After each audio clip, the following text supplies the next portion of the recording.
Hello. I know it seems like I've died for about a week, so here's my explanation on what's happening. I've been playing a lot of Brown Dust, the game that I made a video of previously, and here's some random footage of me grinding on this boss for summoning scrolls while leveling up some of my weaker mercenaries. Then I played some Fortnite and even a mobile game called Township with my girlfriend. While doing these, I also have to prepare exam papers for my students. I went to watch Captain Marvel, and I've been experimenting a lot with Google Spreadsheet. Like, a lot. You know what? You probably already know where I'm getting at. You have read the title and saw the thumbnail. So yes, I made my very own online RPG game on Google Sheets. This idea all started while playing Brown Dust. Seeing as to how the game operates makes me feel like the coding is actually pretty simple. If you are anything like me, or if you have seen a few of my Warframe videos, I like to break things down by first finding out how it was programmed and then figuring out if that information could help me. Brown Dust, although seemed to have a simple programming, its structure seems pretty good, as there is no easy way to break the game. It was until I remember a game I used to play called Armory and Machine. It's basically an AFK-ish game. You grow and build factories and fight monsters. Only thing is that nothing is visual. Everything is just words, and I kinda enjoyed it. That's when it hit me. Could I make my own turn-based RPG game like Brown Dust, even without any graphics for the characters or the settings or any other illustrations? And the more I thought about it, the more possible it became, until eventually I decided to give it a try.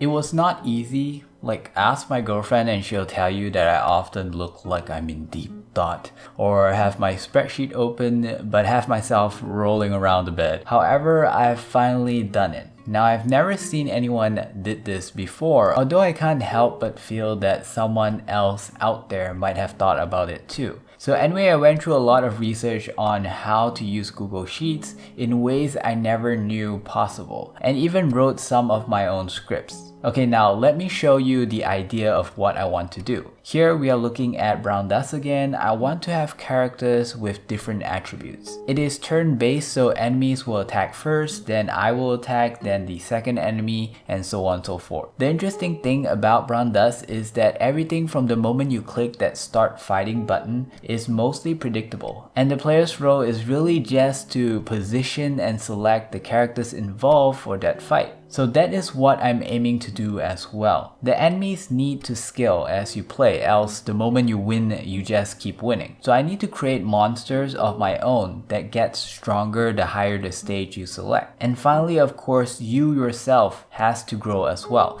So there must be a leveling system. The higher the stage you win, the more experience you will get, and the faster you level, and the stronger your characters get, so on and so forth. So to me, I need to have at least these aspects in my game.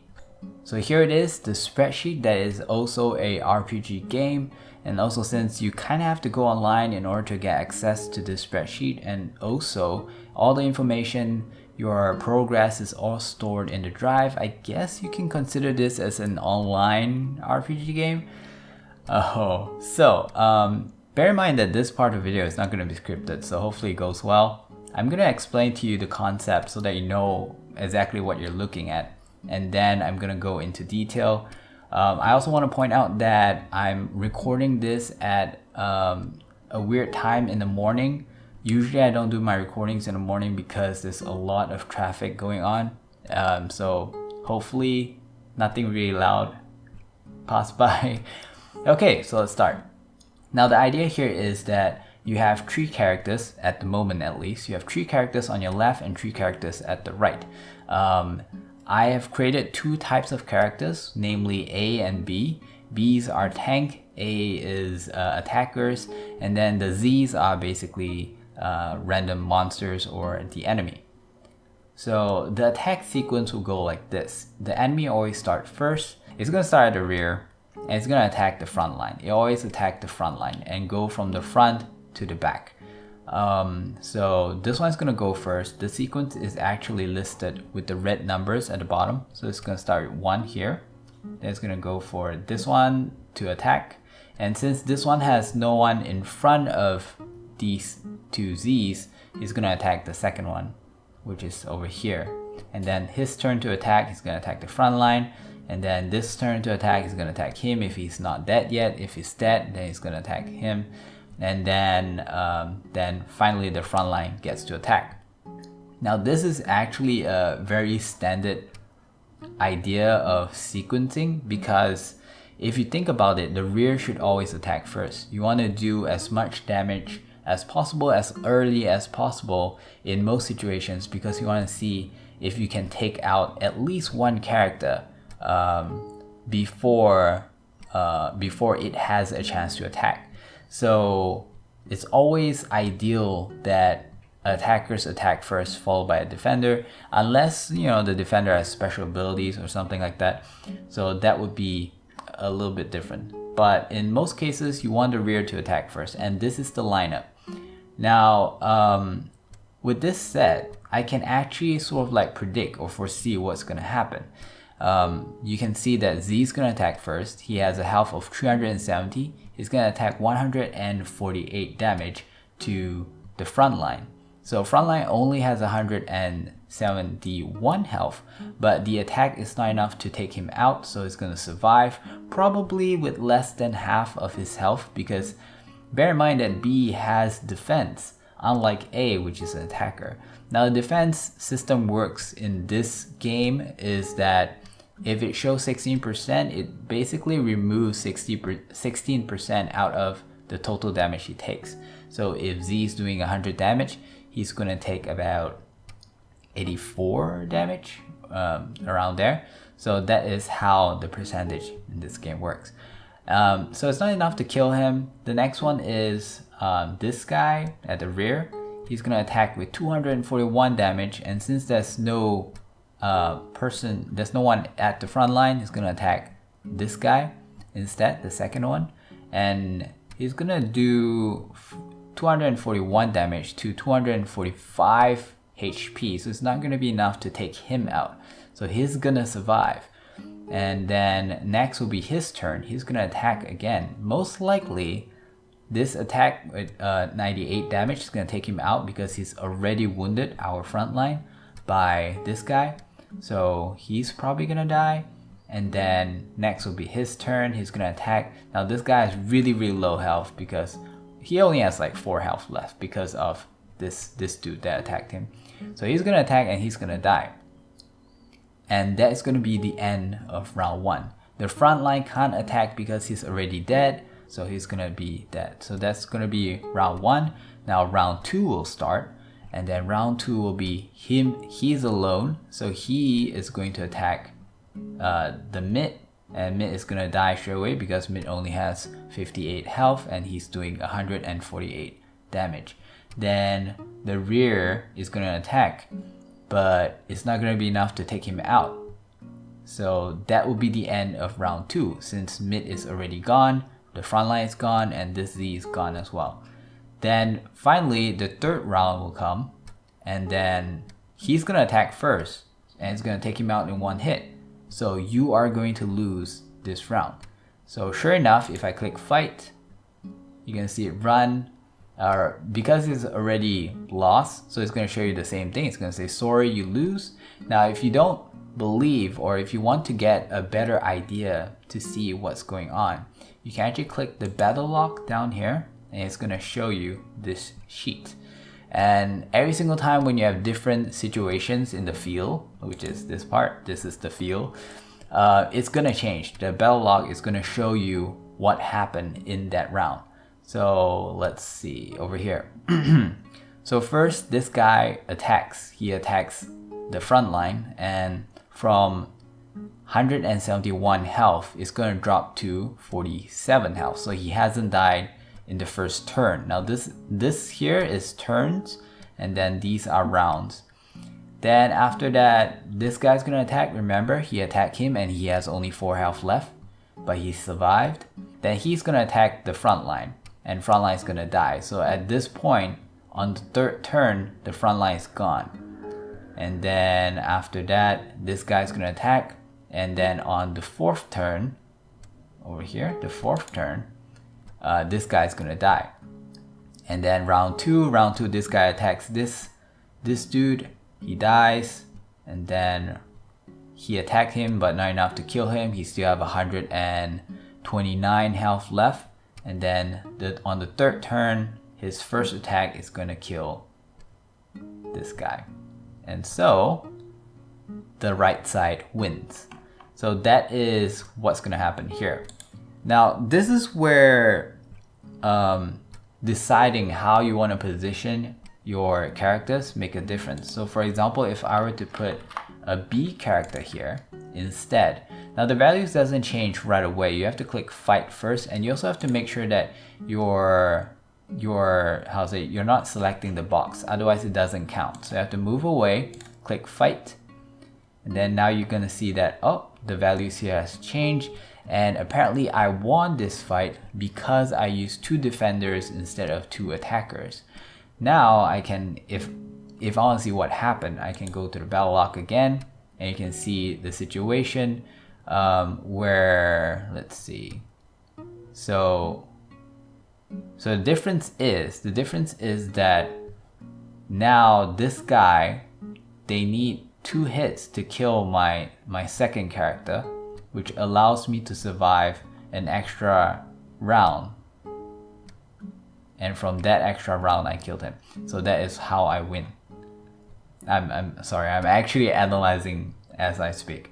So that is what's gonna happen. Now, every single time you win, when it says congratulations, you win, you actually get experience point based on the stage. Different stage will give you a different amount of experience, so you can see the total experience. Let's say if I were to fight at the same stage again, you can see my experience, total experience actually goes up. And with enough fights, your level will also increase. So once your level increase, your characters actually get stronger.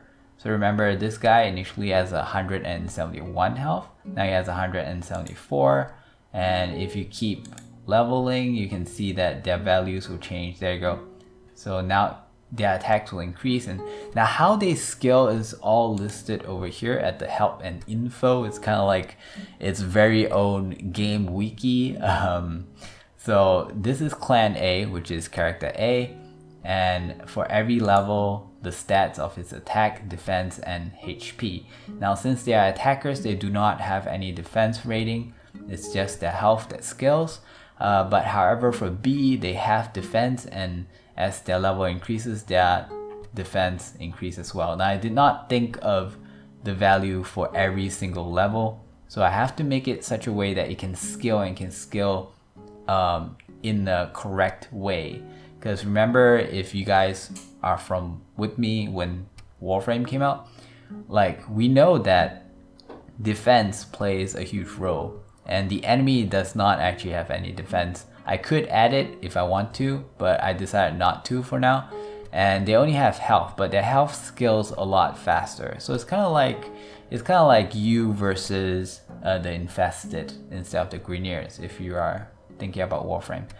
And here are the cumulative experience needed to reach the certain level.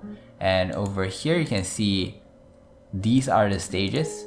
So if you go to let's say like right now we're at stage, I don't know, 74 maybe, and the enemy stats will be over here. This will be the attack, this will be the health, and this is the experience gain for every fight you do in this stage. So that is how all this thing is being recorded. It also kind of tells you how your character A and B skills. For every level, it increases 3 attack and 1 health for A, and for B is 1 attack, 3 health. However, for every 5 level, the character B increase in defense by a little bit due to this formula, and also for character A, increase 5 attack. There is a little bit of a lore that I typed out with my somewhat extra time. I'm not gonna actually read it to you or show you. It's really up to you. If you are interested, you can come over and take a look and see what the storyline is about and why are we in war with the Z's. And that is pretty much it, I guess. Now you are able to change the values here. All of the boxes that is this color. Right now we only have two characters, A and B, so you pretty much have to put this either A or B. It could be small caps, it could be big, but if you type something like C and you run, then nothing's gonna come out. It's as if that there is no one there, right? So there is also a little bit about the skilling with the enemies.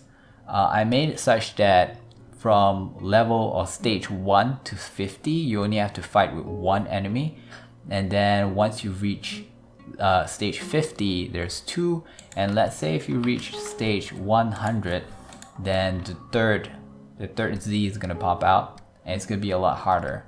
So then you have to play with your character positioning. You also have to think about your level. So if your level is not high enough to defeat them, you might have to go down a few stage. You might have to go down a few stage and grind, because just like all RPG games, you have to grind and get level and get your stats up before you can fight them. So that is basically it. And your goal here is to see how far you can go. Let's say how fast. There's a few ways you can play with this. You can see how fast you can reach, let's say, level 100 and defeat level 100 with a ratio between the number of tries and the number of wins. So you can see how many times do you have to play this game, or how many rounds you have to fight for you to win and reach stage 100. You can do it that way, or you can just see how far or how high you can go. Now, clearly, it's not looking very good because of the design and everything. And to be honest, I can make it look better. I can also introduce more characters. In fact, upon finishing this whole thing, I found I didn't really find ways, but I can think of ways where I can implement, let's say, healers or agility characters where they can move in front of line, so they doesn't go according to the fixed sequence, and things like that. The only thing that I still haven't figured out is how to apply critical and also miss and hit rate, like dodge rate, because those requires a probability that I'm not really sure how I can implement. We need some kind of a random number generator to be able to make that happen. So that is one aspect that I do not have for my game, and that's pretty much it. Now, I have some codes that's required in order to make the buttons, which took me a really long time to learn. I did learn a little bit of programming back when I was in college, but this is sort of something that I totally forgot. Pardon the vehicle at the background. So yeah, that's pretty much it. And then you just keep going and find the stage. Let's say just now we were here, right? And we win. Did we win? Yes, we win. So you can grind on this stage, and once you're good, you can go up like a few stages, and then you can grind on that and see if you win. And if you do, you can go up some more until you start losing, and then you have to go back down again and grind some more.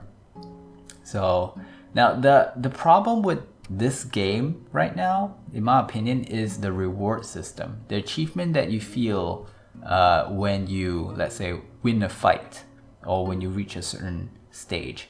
I feel like there isn't enough something to keep you interested. Now, to me, the whole point of this spreadsheet, this game, is really to see if I can make a game out of Google Spreadsheet. And true enough, you can if you want to. But what really amazed me is that you can really make something if you really put your mind into it. Just take a look at this coding over here.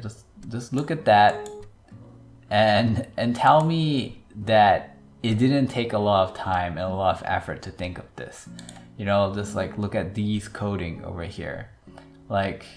Just to give you a little bit of idea how a simple square like this can produce such coding is that first you have to check if it's your turn to move.